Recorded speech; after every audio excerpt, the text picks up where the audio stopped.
Hey guys, so in this 2-minute review, I'll be reviewing Frostpunk, which is a survival strategy city building game set in a post-apocalyptic setting where you have to try to survive an endless winter by huddling around this generator, heating up your buildings, and trying to gather as many resources as possible. Base game was just added to the Xbox Gamepass, so if you had that, you can check it out, and has 2 DLC out right now with more planned, but I won't be reviewing those in this video. The gameplay of Frostpunk is kind of split into 2 sections. There's the main area, which is sort of the classic city builder mechanics, where the generator as the center of your city. Build buildings, you have your people in there, you gather resources in there. Then there's this world map with a couple limited mechanics where you kind of explore the world around you. And you should really think of it as a survival game more than a city builder game, although, it's obviously a hybrid of the two, just because of the difficulty in the game and the various pressures that the game puts on you as you play through it.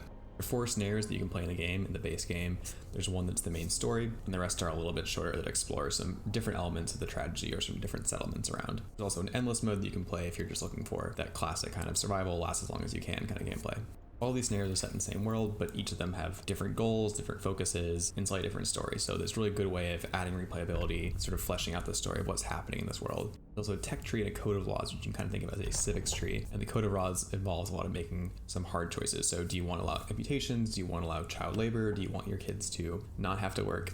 So some choices like that are in the code of laws. And there's a lot of other situations that have sort of some hard moral choices. So do you intervene, and these people that come to your settlement, do you take them in, even if you don't have like the food and stuff to feed them, or do you kind of let them freeze, let them die? Problems like that you have to deal with. So these moral choices are definitely a positive component of Frostpunk, having to deal with these hard choices between what's right and what you might be able to do, what might, let you actually survive and win the scenario or keep lasting in endless mode. With that said, while there's often some hard moral choices, the game doesn't really make you feel the weight of those choices potentially as much as it could.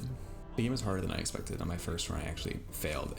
There's certain mechanics in the game that aren't really explained very well the first time you play around, so you're gonna have to fiddle with it, see how certain things work. Because the game's so punishing, it's very easy to get stuck in sort of a downward spiral. If you do something wrong or you make a promise isn't upheld, you can sort of get in a spiral that's hard to get out of. I would also note that I had some performance issues. I had a save where whenever I completed the same event, it always crashed. I had some slow loads, some jerky gameplay right after some loads, but as a whole, I would say it's a really fun game. I really enjoyed it. It's a fun sort of city builder survival game that I recommend to people who, particularly care a lot more about the survival side and the city builder side, but it's a really fun game that makes you think through some tough moral choices in order to stay alive. So thanks for watching. If you enjoyed this video, feel free to subscribe. Feel free to comment what you think about Frostpunk, what you think about these kind of games, Thanks for watching.